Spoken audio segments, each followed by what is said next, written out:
Yo, it's your boy J Best, and welcome back to the Straight to the Point podcast, season 3, episode 13. On today's episode, I will be talking about the Rams and how they're back on track following their big win against the Vikings on Thursday Night Football. And then to end this episode, I'm gonna give y'all my week 8 picks and a couple of bets that I like for tomorrow. Okay, but before we get into any of that, as always, I want to thank God for waking me up this morning, allowing me to talk about sports, which is something that I love to do. And without him, I would not be here right now. So let's go ahead and let's get straight to the point. All right. The Los Angeles Rams on Thursday Night Football defeated the Vikings 30-20 at home. This team started off a little rough this year, but it was a whole bunch of injuries. All right. So the O-line, Puka Nacua got hurt week 1, Cooper Kupp got hurt week 2. It's just things were going downhill for this team, but they so happened to string a couple of wins over the past 2 weeks, and now they're in perfect position. All right. I do real quick. I want to address what happened at the end of this game before I talk about the Rams. I'm not gonna talk about the Vikings as much. As y'all know, I'm not a big supporter of the Vikings. I did my NFL tiers a couple of weeks ago, and I put them on the timber tier. All right, timber. You say timber whenever you see a tree about to fall. Well, I was saying timber because I don't think this Vikings team can maintain what they was putting out on display. I just don't. And ever since I made that tiers episode, they're 0-2. Lost to the Lions and they lost to the Rams. And the Rams is a team that I believe is, if not the best, one of the top 2 teams in the NFC when fully healthy. Okay, like I said, they've been dealing with injuries throughout the first couple of weeks of the season, and now they're not even fully healthy yet. They got Puka and Cooper back, but they're still missing their center and one of their starting guards. So I do think that they're only going to get better moving forward if they can stay healthy. But at the end of this game, we all saw the face mask at the end. It should have been called. The referee did not have a good angle and could not see that it was a face mask. When you think it's so obvious, right? When you're watching it on TV, but from where he was standing, he couldn't see it. He didn't call it. Of course, flags are not reviewable. You cannot throw a flag after the play. If you don't throw a flag, you can't throw a flag for the remainder of the game when it pertains to that play, if that makes sense. So after they said they talked about it, but he couldn't see it. And then you see it on the replay. It's so obvious, right? The way that his head turned, but flags are not reviewable. So I do not believe that Vikings fans or NFL analysts can say that that's what won the Rams the game, because the Vikings came out hot. They scored the first 2 drives of the game, right? And then ever since then, they didn't score a touchdown. Going into halftime, it was 14-14. In the second half, they only scored 2 field goals, right? So they couldn't get in the end zone from the first quarter. After they scored 14 points all the way to the fourth quarter, they could not get in the end zone. So we cannot guarantee that they was going to drive down the field and score a touchdown and an extra point to tie this game. So I do not think that that flag is what lost the game for the Vikings. I think the Vikings just aren't who people believe they were when they came out very hot. But on the Rams, on the flip side, for the Rams, this was a big win for them, and it's a big win because they put the league back on notice. I think a lot of people forgot about the Rams because of the injuries, because at one point they only had 1 win. It was like 1-4 at one point. All right, now they're in their division because the 49ers are struggling as well. The Rams are 1-4 and they were still alive. And now they're 3-4, won 2 straight games. Now they're 3-4. And the 49ers at the bottom of the division, but the Seahawks at the top at 4-3. And I don't think that's sustainable, right? So I do think this Rams team is going to win the division. And I think that the rest of the division messed up because while the Rams was hurt and while the Rams were struggling, they should have strung together some wins. They should have got a lead, got a little space. But now this whole entire division is tight. All right, you got the Seahawks at 4-3. You got the Cardinals and the Rams at 3-4. Not worried about the Cardinals. And then the 49ers are 3-4. They can't seem to get healthy. Right, they just lost Brandon Ayuk. I believe Christian McCaffrey coming back after their bye week. I think their bye week is next week. So I mean, he's aiming to come back. We don't know if he's coming back. So the 49ers team is still, there's question marks there. And not only that, but they look like they're just struggling. And I do not believe that just adding Christian McCaffrey is going to just solve all of their problems. Like I don't believe that. Even though Christian McCaffrey is that good, he showed us that last year. But him coming off this tendonitis injury, we don't know if he can come back and be 100% the guy that he was last year. So I don't think it's as simple as just adding Christian McCaffrey back to the lineup. I do think that this team is going to continue to struggle throughout the rest of the year. And the Rams are in perfect position right now. Like I said, the only team they're really worried about, in my opinion, is the Seattle Seahawks. And the Seahawks, we all know, is not as good as they are. Like, they came out 3-0. They lost 3 straight. Then they beat a shaky Falcons team, another team that I don't believe in that much. I put them in the cute tier when I did my NFL tiers. I don't believe in the Falcons either. So The Seahawks are, like I said, in the lead right now, but the Rams are in perfect position. All they gotta do is stay healthy. Because if you look at this offense with Puka Nacua and Cooper Kupp, this is the most unique receiver duo I've seen, ever, honestly. And when I say unique, I mean just the way that they play. These are two guys that when you look at them, you don't think they're two elite receivers, right? That's not what um it's not the face value of these two. But when you see them play, that's when you're like, oh, okay. These two are two of the best receivers in the league, right? You look at the duos in the league, Devontae Smith and AJ Brown. They're probably number one, but right behind Jamar Chase and T Higgins probably up there too. But in that same conversation, in my opinion, is Puka Nacua and Cooper Kupp. Then you look in the backfield, you have Kyron Williams, who's been carrying the load since Puka and Cooper went down. But now that Puka and Cooper are back, it's opening run lanes for Kyron Williams. His job just got a lot easier. He was having a good season before he got back. Matthew Stafford, he looks like a whole different quarterback when he has his guys and when he don't have his guys. Right? He's not washed. He can still put the ball wherever he needs to put it, but it helps whenever you have your two elite receivers back. Right? The way he's looked over the past couple of weeks is because he doesn't have receivers that can get separation. He doesn't have guys who can get the ball too. But now that you have Puka, you saw Puka came on the first drive and immediately got involved with this Rams offense. And then Cooper Kupp, of course, was kind of here and there, right? He was playing in spurts, but he made the biggest play at the end of the game, and he also scored in the beginning of the game.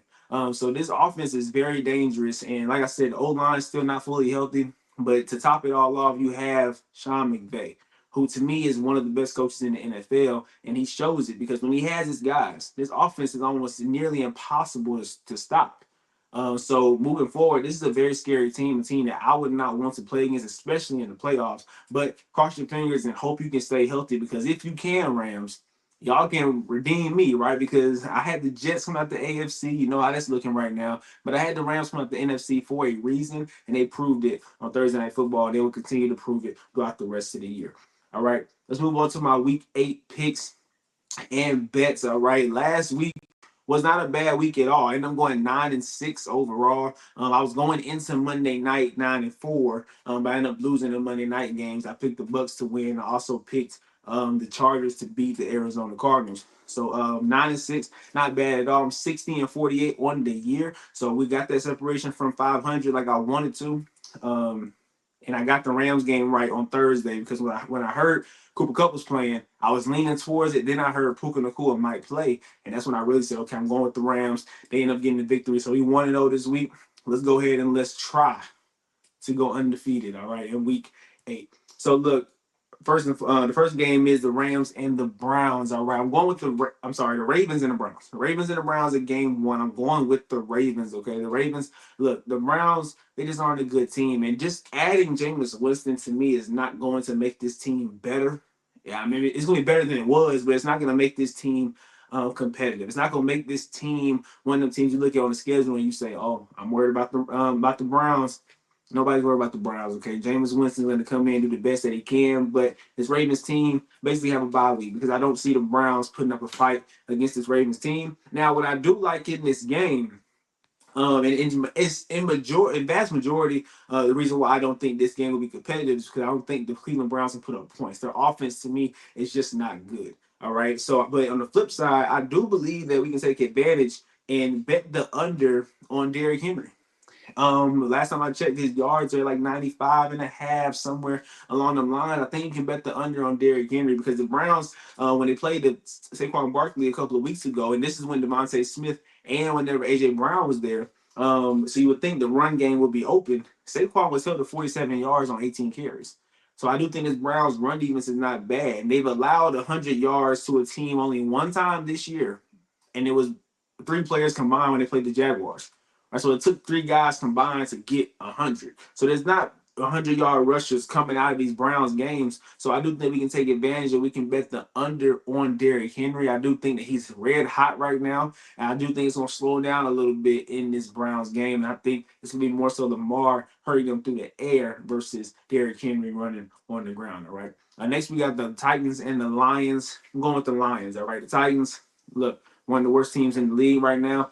They made a QB change, bench Will Levis, but it does not change. It doesn't change the outcome of games because now you go to Mason Rudolph, right? So it's not that much of an upgrade. And just overall, it's not. They don't have enough. They just got rid of D Hop. So this is a team that's looking for the future because they're getting rid of guys that, and remember in the offseason, they already had D Hop. They added Calvin Ridley, added Tony Pollard. They was adding and Tyler Boyd. They was adding these kind of veteran guys, which made me sit back like, do y'all think y'all can win now? Because those are moves that win now teams make, and they made those moves, and best believe they can't win anything right now. Okay, so I'm going with the Lions. The Lions have been red hot as of late. I do think that eventually that Aiden Hutchinson injury is going to catch up with them, and they're going to be affected by it eventually, but it's not gonna feel it this week because you're only a Titans team that they just don't have enough. All right, so I got the Lions winning big in that game. All right, next we got the Cardinals and the Dolphins. I'm going with the Dolphins. Okay, Tua is back now. Although I'm not a big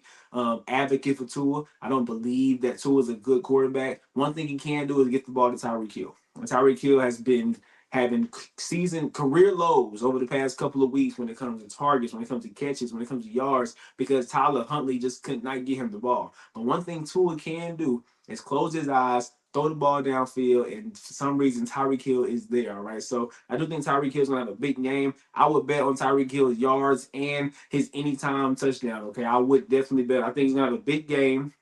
He had an interview this week when the news came out that Tua was coming back. He was very excited. All right, he said, we're back, we're back. So best believe they're going to give him the ball. They're going to make up for the past couple of weeks. He's going to get in the end zone. It's going to beat whatever yard prop he has. So I highly advise that you bet on Tyreek Hill's yards and his anytime touchdown scored against the Cardinals. All right. Next, we got the Jets and the Patriots. Look, it's a must-win game for the Jets. Period, point blank. If you want to put this season, get the season back on track, you have to win this game. There's no excuses. All right, you lose this game, I have to come up here and I have to say that the season is over. All right, so the Jets have to win this game. And honestly, I like Breece Hall's rushing yards prop. All right, whatever his rushing yards is, bet the over. Because with Devontae Smith and with Devontae Adams and with Garrett Wilson back, I do believe that it's going to open up run lanes for Breece Hall. And this Patriots defense have allowed an 85-yard rusher in their last four games. All right, so I would definitely take advantage. Last week, we saw Tank Bigsby go crazy against the Patriots. We saw Joe Mixon go crazy against the Patriots. Jalen Wright, backup running back for the Dolphins, had 85 yards. And then the week before that, they also allowed a 85-plus yard rusher. I can't think of what game it was, but last four games, this number has been hit. So I'm going with Breece Hall in this game as well. Because really he can hit this and he can hit whatever the yard prop is. I know it's different across different platforms. He can hit it in one run. We know he's a home run hitter. All right, so I would definitely go with Breece Hall and his rushing yards in this game. All right. Next we got the Falcons and the Bucks. Look, I'm going with the Falcons. The Bucks losing Chris Godwin and losing Mike Evans hurts a lot. All right, I do think that his offense. What do you do, right? Because you already don't have that good of a run game. Bucky Irvin he's limping into this game. I don't know how much he's going to play. I don't know if he's going to play at all. But Rachaad White has not been effective on the ground. He's been effective through the air, but not on the ground. Okay, so this Bucks team to me don't have enough. And then defensively, you're going against a kind of talented Atlanta Falcons team, and I would go with Bijan's rushing yards. I personally bet on his combined yards, but I would go with his rushing yards in this game because I just think that Tampa Bay would not be able to sustain drives, which means that Atlanta will have more possessions and more possession time, which leads to them running the football. Because if the Bucks can't put up points, Atlanta's gonna run the ball all day, control the clock, and just get an easy win against a Bucks team with no offense. All right, so I'm definitely going for the Atlanta Falcons in that game. And then you got the Packers and the Jaguars. I'm going with the Packers. Jordan Love, this can be a big game for him because the Jaguars secondary is god awful. So I do think that the Packers are going to get another W in this game. The Jaguars don't pose a threat to me. They don't. I mean, they beat the Patriots, cool. They beat the Colts, cool. But they just don't pose a threat. And I think that the Packers can win this game with ease. Not much to talk about in this game. I think it's a bad team versus a really good team. All right, next we got the Colts and the Texans. I'm going with the upset. I'm going with the Colts. Look, I no disrespect to the Texans at all, but I do think that Jonathan Taylor coming back, and we saw how close this game was in week one when they played each other. It came down to the wire, and the Texans ended up winning. But I do think the Colts can go ahead and even things out and get their get back.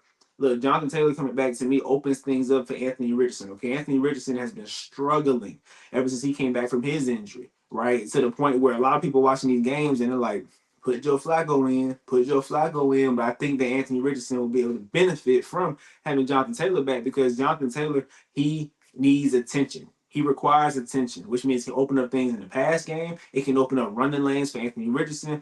He changes a lot for this offense. So I do think that they're going to give the Texans a run for their money and they're going to squeeze this victory out. So I'm going with the Colts. This is my upset pick. All right, so I'm not fully confident in it, but I think that the Colts can definitely go and squeeze this victory. I'm looking at week one, how they played each other, and Jonathan Taylor coming back is huge for this Colts offense. All right.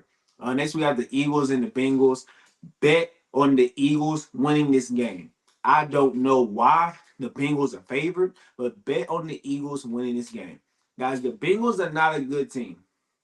Let's just be honest, they're not. For everyone thinking, oh, they got red hot. Here they come. Here come the Bengals. Now, the Bengals have beaten the Panthers, the Giants, and the Browns. Those are three of the worst teams in the league. What makes you think they're going to beat the Eagles? I don't care where this game is, in Cincinnati, but I don't think this defense is good. You're going against a really good offense with Jalen Hurts, A.J. Brown, Devontae Smith, and with Saquon Barkley. So I just think that this is a no-brainer to pick the Eagles to win this game. The Eagles, I don't know why they're not favorites, so take advantage of it and bet on the Eagles to win this game. Okay, I will also bet on AJ Brown's receiving yards in this game and an anytime touchdown. Look, he's hit an anytime touchdown in every game he's played this season. The very first week against the Packers, and in the past 2 weeks since he's been back from injury, he's hit a touchdown. So, and then not only that, but his secondary for the Bengals is not good. All right, so just bet AJ Brown's over yards, or you can bet his touchdown. I'm betting both, so I advise that y'all bet both. And not only that, but I'm also betting that the Eagles win this game. I normally do not bet parlays when it comes to picking games. Like I do this pick 'em on this pick 'em app, but I do not bet on games. But this week, I'm definitely betting on the Eagles to win this game because why they're not favored, I have no idea. For some reason, the public is fooled that this Bengals team is good. Their 3 wins came against the worst 3 teams in the league. They're not winning tomorrow. Okay. All right. Next, we got the Saints and the Chargers. All right. I'm going with the Chargers. Okay. The Saints, to me, look, they're just in a bad spot. They're dealing with tons of injuries. I don't think that the fans or the players are in love with Dennis Allen, their head coach. And I do think that on top of that, even if Chris Olave comes back, I don't know. I don't know if Shaheed. I don't know if he's on IR. I don't know what's going on with Shaheed. But I don't think he's playing in this game either. So he could be done for the season. If I'm mistaken, I apologize for that. But I don't think he's playing tomorrow. So to me, the Saints don't have enough. And this Chargers team, they got to win these games. They have to. This is the Chargers team that I predicted that they can squeeze into the playoffs. They got to win games that they're favored in. They have no choice because if they don't, then they're gonna start. They're gonna lose to the games that they play good teams. Before they lost to the Cardinals, they had lost to the Chiefs and the Steelers, 2 good teams, and they beat on bad teams. All right, last week you dropped one to a bad team in the Cardinals. This week going against a bad team in the Saints because of circumstance. Right, the Saints came out hot, but injuries and everything derailed their season. So because of the status that the Saints are in right now, the Chargers have to win this game. Right, this is a must-win for the Chargers, in my opinion, because you got to win the easy ones. All right. And then we got the Bills and the Seahawks. This could be a high-scoring game, so I would take the over on the points scored in this game. Even though DK Metcalf is out for the Seahawks, I do believe this is the opportunity for JSN, Jackson Smith and Jigba, to show receiver one quality. All right, if there's any time to show it, now is the time because DK Metcalf is not playing. All right, but I'm going with the Bills to win this game. I think the Bills are the better team. I think the Seahawks are one of the teams where they're gonna win some games they shouldn't. They're gonna lose some games they shouldn't. Right. This is just an average team in my opinion. But I'm going with the Buffalo Bills to win this game. Josh Allen should have a huge day through the air. Amari Cooper just got to this team last week and already had 4 catches and a touchdown. So Amari Cooper being there, Keon Coleman is going to grow under Amari Cooper, and then we're all forgetting about the number 3 receiver now. Was the number 1 a couple of weeks ago, but now he's the number 3. I think Keon is starting to evolve into that number 2. Khalil Shakir, right? It's going to be that third guy. So I think this offense has a lot to its disposal, a lot more than we thought they would have this year, especially following that Amari Cooper trade. I'm going with the Bills in Seattle. All right. Next, we got the Bears and the Commanders. Look, I'm going with the Commanders. No, I'm sorry. I'm going with the Bears. I don't know why I did that. I'm going with the Bears, okay? The commander, Jaden Daniels, is not playing. It's Marcus Mariota playing for one. And then for two, I think Caleb Williams starting to get a stride. Okay, he was hot going into the bye week. They had a bye week last week. And then going against the Commanders, another bad pass defense.